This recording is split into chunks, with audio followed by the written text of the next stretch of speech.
Welcome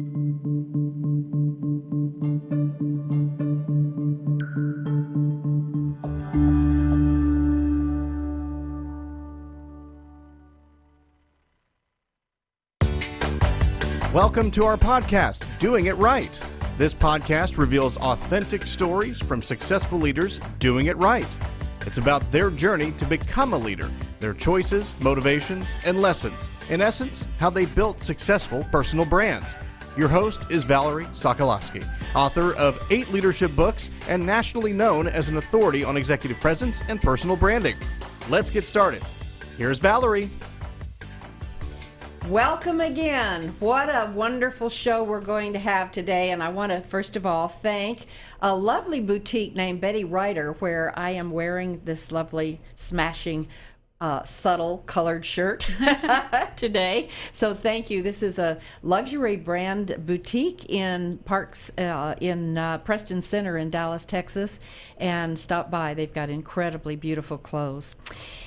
Well, today, Brittany Underwood is my guest, and she's a young woman who, her life was absolutely transformed at age 19 when she and some friends decided they would just go somewhere overseas and teach, and they landed in Uganda.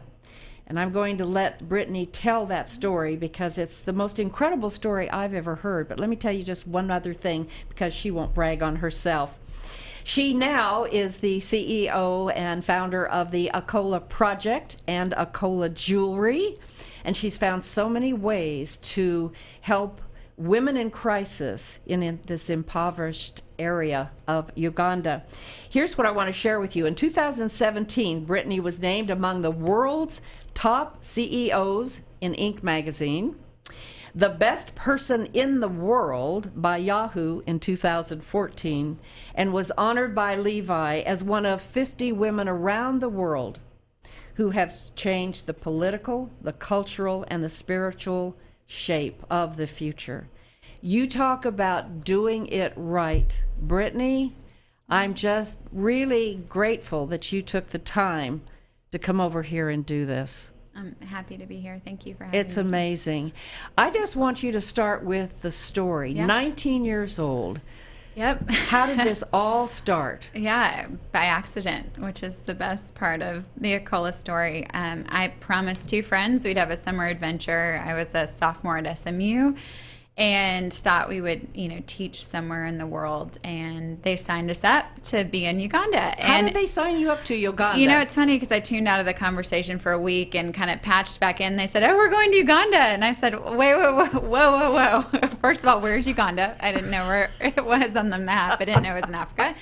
And it's embarrassing. I've spent 15 years there now and did not know where it was on the map. And second of all, I said, I thought when we were going to go teach somewhere in the world, we'd be in Europe or maybe Eastern Europe. But, in a remote village in Africa, that's not really how I was planning to spend my summer. So my friends literally, they dragged me over there. I tried every way to back out. And next thing I knew, I was in Uganda. And when you got off the plane and you saw where you were, what were you feeling? I think at that point in my life, I was really overwhelmed. I was a, entitled sorority girl at SMU. Like, this was not my jam to go to, third world countries and remote villages and spend the summer without, running water or electricity. Like, that wasn't where my heart or my head was at the time. And I was completely overwhelmed. What happened when you were overwhelmed and started getting into whatever you were there to do? What were you there to do? Yeah, so we went to go teach in Western Uganda, and actually the school wasn't ready to receive us, which was a surprise to us. Another story. A whole nother story. So we ended up in Kampala, Uganda's capital city, before moving out to the West for 2 weeks. And during that time, we were going to different villages and getting to know the community. And I was sick. I was so sick. The first 2 weeks I was there. I was sick. I was tired. I've never witnessed extreme poverty. And I didn't know I didn't know how to process it. So I was kind of disengaged. So a local pastor we were working with at the time, I think he noticed I was struggling. How could he not? And he said, I want you to meet this amazing woman in our community. I think she'll inspire you. So I said, okay. And I followed him up this tiny dirt road to this little shack outside of Kampala. And it was there that I met a Ugandan woman named Sarah. And her story changed the rest of my life. Was she just a woman, mom, teacher? Yeah. Who was Sarah? She was, you would never know who she was because she's one of the many women in these communities in Uganda who sort of behind the scenes sacrificed everything she had to care for others. In her case, she felt that God had called her to take care of street kids. So she had no way to provide for them. Her husband worked in the city and would every weekend come back with this tiny bit of money that he would leave for her and her daughter, enough, for them to maybe have, rice and beans for the week, maybe chicken once, just one protein. Beans. And unbeknownst to him, when he was gone, she would open up her doors to orphan children, and they would wander into her home, roll out these tiny bamboo mats that she had, and huddled together to keep warm. And she went hungry, and her daughter went hungry to feed these kids with that tiny bit of money. And so it just was one of those situations where, here I was, a college student who was spoiled and selfish and hadn't done anything for anyone my whole life, meeting a woman who literally went hungry so others could live. And it completely shook me out of my complacency. Lands. Do you have a picture of her? I do. I have a lot of pictures of Sarah over the years. What's funny is she was 22, 23 years old at the time. I was 19. So we were almost the same age, just lived life in such a fundamentally, different way. Her whole life was about others, and my whole life was about me. It was this crazy moment. And I think this doesn't always happen in every journey, but everything came out of that moment. Everything changed that day. And, I changed gradually, but the shift happened when I met Sarah, and I thought, what can I do to help Sarah and the kids? Yeah. So I'm sure you were crying and tearing and feeling, like you said, overwhelmed and what have. So then how did that progress to the next step? Well, slowly, because I think, at the time I just thought, I had $20 in my pocket. Gave it to her and said, I'll pray for you, I'll pray for these kids and that they have food. And she shared these stories with me about how, they would go sort of to the brink of starvation and beans would just show up. They'd pray and beans would show up at their door. And I just thought, gosh, I'll pray that keeps on happening. There are these kids who, they're on the brink of starvation. And how old are these kids, these street kids? They were, 4 to 10 and at the time. And they didn't have parents? Well, in Uganda, orphans are defined in basically in the way where parents can't take care of them. So some of them may have had parents. Their parents could not, not give them shelter, could not give them food. Others had lost both of their parents. Just a situation where they had no one to care for them, so they were on the streets. And so, I just said, gosh, I just like most people do, I think when they see a need like that, like, I'm thinking about you, I'm praying for you, and I hope all goes well. And I thought it would end there, and it didn't. The rest of the summer, we moved to Western Uganda. I only met Sarah for 10 minutes, actually formed relationships with other women, in the place that I actually worked for the rest of the summer that were sort of doing the same thing and had the same heart and passion, but I could not stop thinking about Sarah and her kids. And it just was a burden. It wasn't even compassion at the time because I don't think I had a lot of compassion in me. I just was overwhelmed and wanted to do something to help and just felt like I had to, and so that grew and grew. I left Uganda for the summer and I went back to SMU and went to study abroad in Italy, which is quite different than being in a remote village in Uganda. And I actually broke my leg 3 weeks into the trip. Ended up in a hospital bed in Atlanta, could not move, could not walk. I had a wheelchair, walker, cane, you name it, for 6 months to repair my hip. And I was just laid out, and all I could think about was this woman. And so finally it just drove me crazy. So I thought I've got to got to do something. So I called a man in the middle of the night. I didn't remember the time difference. It was 3 a.m, I think, his time, that we had worked with the summer before. And he was actually training the pastor that took me to meet Sarah. And so I called him up and said, I don't know if you remember me. And I was thinking, oh, I hope he doesn't, because I was like, I was not one of the bright lights on that trip, at that point. And he did remember me. And I said, I met this woman in this village, and I want to help in some way. Maybe I could send over some money to make sure that they have food. What can I do? And I'll never forget, he started crying. I mean, his voice cracked on the phone, and he said, I've been praying with this pastor for 3 years that someone would come help this woman and her kids. And strangely enough, several weeks after you met her, another couple came through the village and met Sarah, and they started a sponsorship program for Sarah and her kids. And I thought, oh, hallelujah, they're taken care of. I don't have to feel bad anymore. I can go on with my life. And then he said, but, the big but that changed everything. But what they really need is a home. And I thought, well, that's great. I don't know what you want me to do. I'm 20 years old. I'm still in college. I'll pray they get a home. Like, I don't know. And he said, well, I think you should think about it. They really need a home. The kids are getting malaria. They're, sick because they're sleeping on the ground, and they need beds and, a place to stay. And so I said, okay, and called him back 3 months later and said, what would it take to build a home for Sarah and her kids? How much money would it take? Yeah. Okay. Yeah. And how much money did it take? A lot more than we thought. Of course, being 20 years old, just highly idealistic, and thought, well, this initial idea of building a home for Sarah and her kids seemed manageable. Probably $10,000 project to build a small home and care for 24 kids. But I flew to Uganda a couple months later. I had a break from school, and thought, I was a journalism major at the time, and thought if someone else could just see the story, if they could hear what I heard and see the pictures of the kids, like surely they'd be willing to help. And so if I could film a video, I knew how to do that.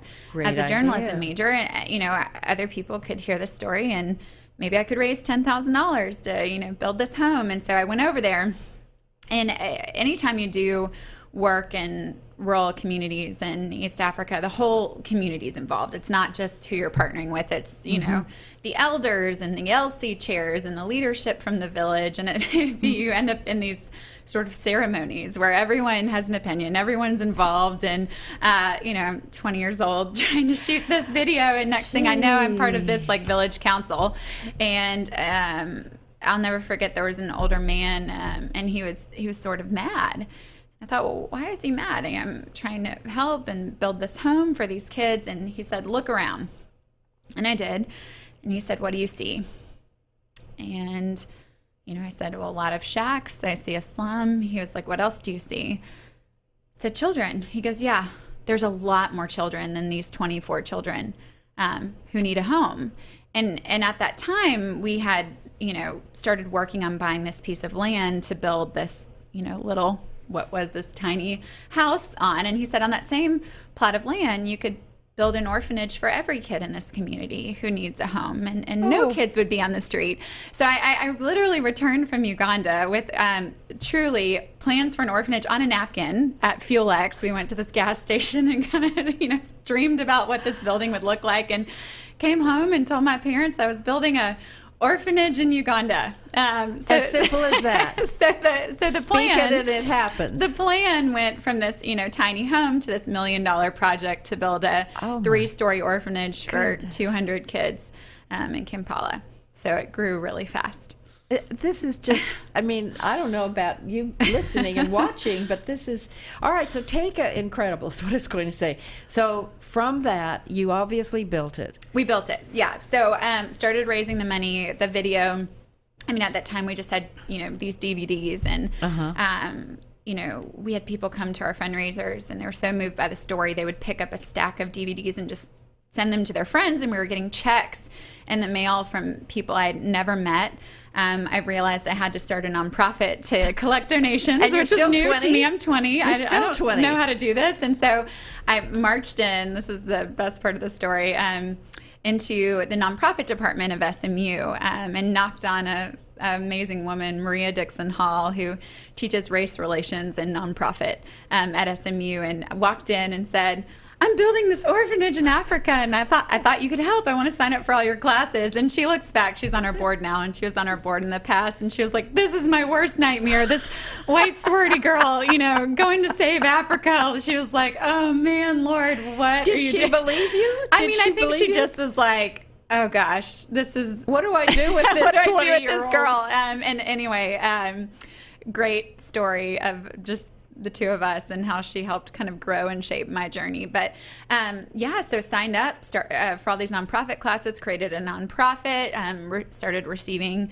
donations, and next thing I knew, we had raised quite a bit of the money.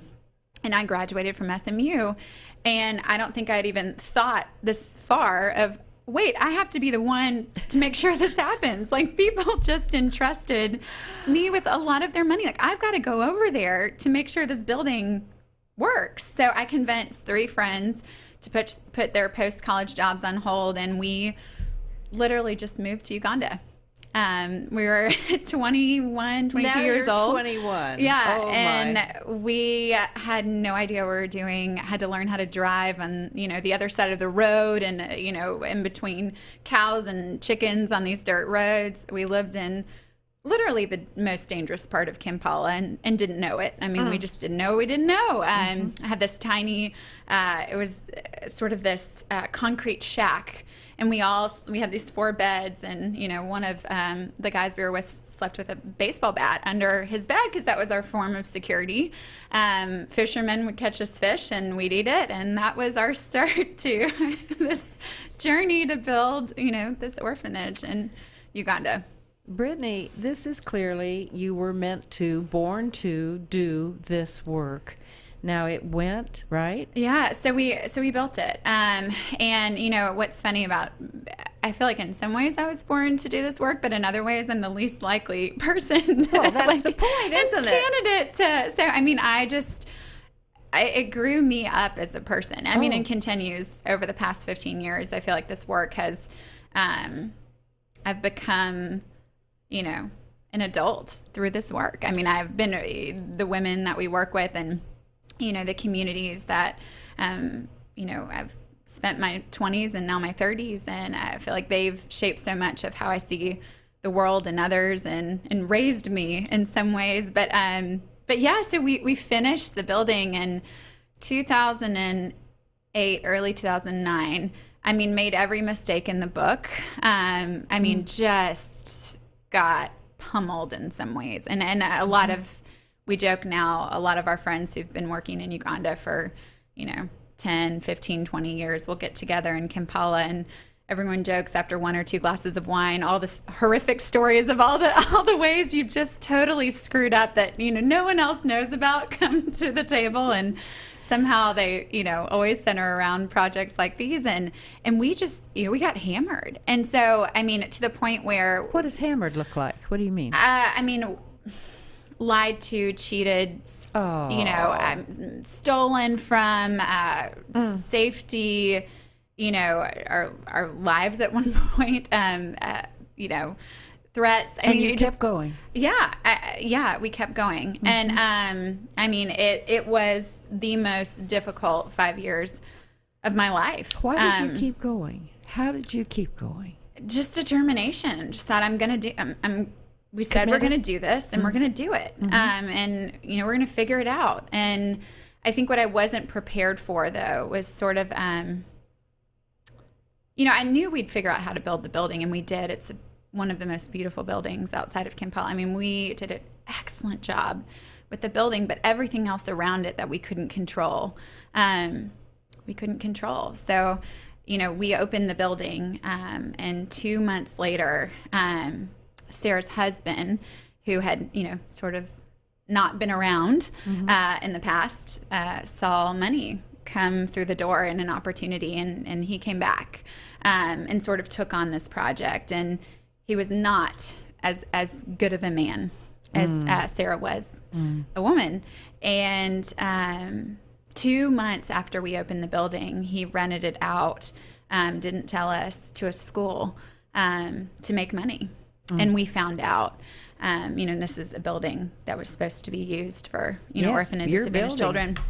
And it broke my heart. I mean, I'd spent 5 years in my 20s doing this. All my friends were in New York getting married, like having these great jobs. And I was in this village. Overwhelmed in Uganda. Figuring out how to build this orphanage home and then to feel so betrayed at such a young age and disillusioned. I mean, it hit me so hard. And it was the first time kind of that idealism that, in your early 20s when you do things like this, just burned out of you, and suddenly you're disillusioned and thinking, did I do more harm than help?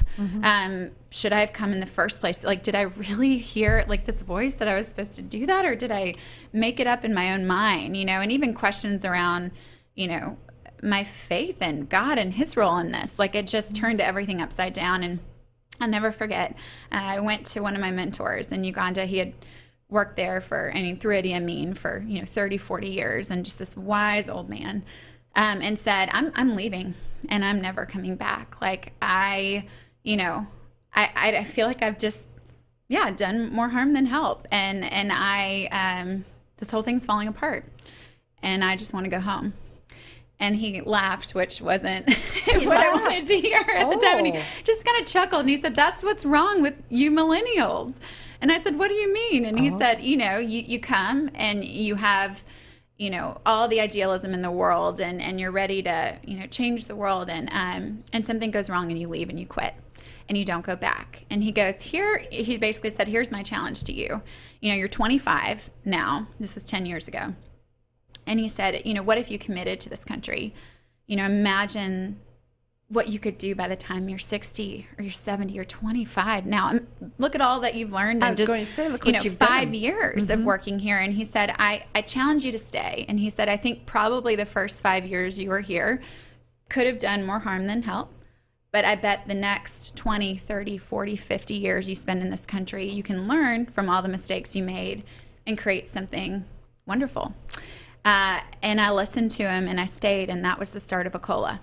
That was a start. So describe Akola. Yeah. Now you're all over the world. Yeah. You have Akola jewelry, Yeah. which I love. I want you to talk about. So take us to now today. Yeah. Where are you in just 15 years? Yeah, in 15 years, we've created a company that gets behind other women like Sarah who live in Uganda in these rural communities and can't meet the basic needs of their kids. They, can't feed the average of 10 dependents in their home, and we come behind women in those situations and create a job opportunity, an income generation opportunity so they can earn the money they need to care for their families themselves without an orphanage, without a building. Through their own efforts and hard work, they get to create a better life for kids. Well, how did you get to what they're doing, which is creating this beautiful, I Jewelry. think we've got pictures up of the It's our horn jewelry. studio right there. Our Akola cow horn that we Now, cow horn. make into jewelry, and our raffia. I think you're seeing So that beads, you've got bracelets, here. We make jewelry and we sell it across the U.S. And where are you selling it? We're at Neiman Marcus, Saks Fifth Avenue, and Nordstrom. So That's not shabby. That is not shabby. It's great. Yeah, we're actually the first brand with impact at its core, kind of vertically empowering women through our supply chain that's retailing in all of these places, kind of the high-end retail. And it's been this amazing journey where, in 2007, 2008, when we were wrapping up the orphanage and, realizing like this model's tough, like it doesn't actually do what we thought it would do for these kids, what's a better way? And our goal was, if we can get income, what Sarah really needed when I first met her was income, right? She just needed the money to, for buy beans. School fees and food and make sure the kids could meet their basic needs. She didn't actually need an orphanage. She was capable of doing it herself, and just believing in the agency of women like that. And how do we get behind them? And we picked jewelry because it was the easiest way we thought we could get income. into the hands of women who had no educational background, no training. They didn't own land. They were subsistence farmers. So, one bad harvest and, they're in debt to the local landholder and they're serving. So really tough crisis situations for women. And the thought was, how could they provide for their families? And we picked Jory because it was easy to make, easy to ship, easy to train women. Did you know how to make it? I was not a Jory expert. I had a friend from SMU, Elizabeth Phillips, who's here in Dallas, and she had a small Jory business at SMU. And I called her up and just said, like, hey, we're trying to create this product over here. Can you come over for a couple months and help me figure out how to train the women to make Jory and, to source the parts that we need to source to be competitive. And started with 15 women under a tree in Uganda in 2007. And by 2010, we had over 100 women in our program, and we made this decision that's completely set us apart as a Jory brand, but also as a social enterprise. We became vertical. So in 2010, our product wasn't great. People were buying it because they wanted to get behind our mission, but we realized unless we create an amazing product that people would buy, whether or not they knew that it was bringing women and families out of poverty, like we've got to create an amazing product that sells, or this thing isn't going to work. Good. And we want to help more women. And so the only way we could do that is not only through the design, but through the quality. And to control the quality, we actually had to create a manufacturing business. We couldn't have women making Jory under a tree or in the dirt because the quality of the product would reflect that. So we started investing in infrastructure for economic opportunity, built training centers, workshops, manufacturing centers where women would go to work. And I mean, we knew how to build projects because we built the orphanage. So, we knew how to buy land and build a building, and started doing that and created this vertical manufacturing business that specifically employed women with an average of 10 dependents who they couldn't care for. And we trained them to make Jory that now sells at Neiman Marcus and that's incredible. Beyond. Yeah. Brittany. And so in the time we have left, I want the listeners to know about you personally. Yeah. So you have little kids. Yeah. Their names, doesn't matter names, but how old are they? I have a 2-year-old and a 4-year-old, both boys. I work with all women, and I You've have got all boys. Yeah. What do you see for them in the future? Yeah, this work has been my life's passion. I mean, I've given my entire self to this over the past 15 years, and it's not easy. I mean, to grow a business or grow a nonprofit, and we have both. Out of a rural village in Uganda, especially to export to the kind of places that we do, and just the relationships of the women, and those have changed my life. I mean, I know the women, their families, I know where their houses are. I lived beside them. They're your family. And I want the same for my kids. When they think about giving back, I don't want them to think about service projects where they for one time go and they do something for someone else and then leave. I want them to think about relationships and just getting to know, communities and people that are so different than they are, knowing that will shape their life and their character and their heart as much as, they can give back, as well. It's a reciprocal relationship. And I want them to be a part of that. And I hope that, I've been talking to my husband for years about how, when can I take him to Uganda? What age is right? And can we spend summers there? Because I want them to form relationships like I have with the communities that I've been able to get to know and love over the years, and then have their life changed as a result. You are a bright, shining star. And as I said earlier, I don't know any other organization and entrepreneur that has had a similar story. If you know one, you can let me know. But I just was so thrilled that you would take the time to come on the show, because what I do know about you is you are uber busy and you're being a mom and you're prioritizing that. Yeah. And I do want to ask before you go, Brittany, you've learned so much. The thing that I hear so deeply from the heart, your heart, is that commitment. Yeah. What are some of the maybe 2 or 3 lessons learned as a young entrepreneur Yep. who stayed the course. Yep. Obviously, perseverance. But Yeah. what else? What else? I mean, I think it's the courage, the courage to keep on going, and the ability to fail and get back up and just make your model better. I mean, we failed our way to success. I mean, we've done so many things wrong that finally we got it right, and we stuck to it. We didn't give up. Stick to it. And I mean, there were so many times where I should have and could have given up, and I didn't. And I think that is what has differentiated our business from many others that I know, is we never gave up, and we kept on going, and didn't look at failure as a stopping block, just looked at it as a way to learn and to grow. And I think as a result built something really exciting. I mean, a world-class jewelry brand that empowers women in crisis. It's beautiful. If I encourage all of you to take a look at the Akola jewelry. There's one more thing that you said you have to repeat on air about delegation, because that's something we all need, Brittany. I'm learning in this season of life. I've 2 young kids, and Akola's been my heart and soul for 15 years. I've given everything to it, and I can't do that. When you have kids, you can't give everything to something else and nothing to them. And I think I've learned, in this season of life, I don't do anything that someone else can do on our team.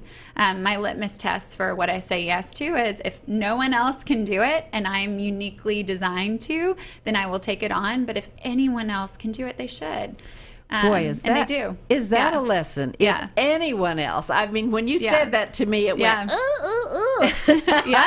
because there's many of us that think we have to do it all, and we don't. And you can't. And you can't. You just can't. And then you'll do something amazing in the world, but neglect your children in the process. Not right. And I've seen others do that, and I don't want to do it. No, you don't. So, Brittany, thank you so much. And you have to put your hair back just at least to let them see that beautiful horn. And that's made from horn. Akola cow horn. Yeah, it's one of our incredible. Our women hand carve it. So I'm going to go look for that for sure. Thank you so much for being on the show. And I want you to know that you can go to Akola, Akola, project.org to learn more about the business and the jewelry and all of that. But you've heard some wonderful stories, the real stories, the woman behind all of this. And it's a multi-million-dollar project now? Yeah, it's exciting, growing 15 business. years. Yeah. That's pretty incredible. And incredible because, again, you have been given the gift and the urge, and you said it, my words, not yours, but you couldn't let that voice go. Yeah. And sometimes we know that. Yeah. Pay attention to our inner self. So thank you for watching. You know what? I know that you are busy out there, and you listen to a lot of podcasts, you watch a lot of YouTubes, and I just want you to know that I really do appreciate the fact that you tune in. Want you to next week too, when we will have our first sponsored show from the Dallas Regional Chamber, and a young man from Pakistan with an inspiring story. They're all inspiring, right? Who came to the United States with nothing, Brittany, and he rode a bicycle to work. He finally got a job. I won't tell you where, but you tune in. You're going to hear a story of a young man who's now a vice president. Really a cool story. So until then, you just stay authentic. Keep yourself moving forward, no matter what it is, one step at a time, and never give up. Ever, ever, ever. Thanks so much. Bye for now. Thanks for listening. To receive Valerie's voice, free monthly leadership tips, and to learn more about her leadership programs and coaching, visit her website, valerieandcompany.com. Next week, we'll be here again to inspire, engage, and equip you with teachable points of view from successful leaders who have been doing it right. Until then, lead authentically.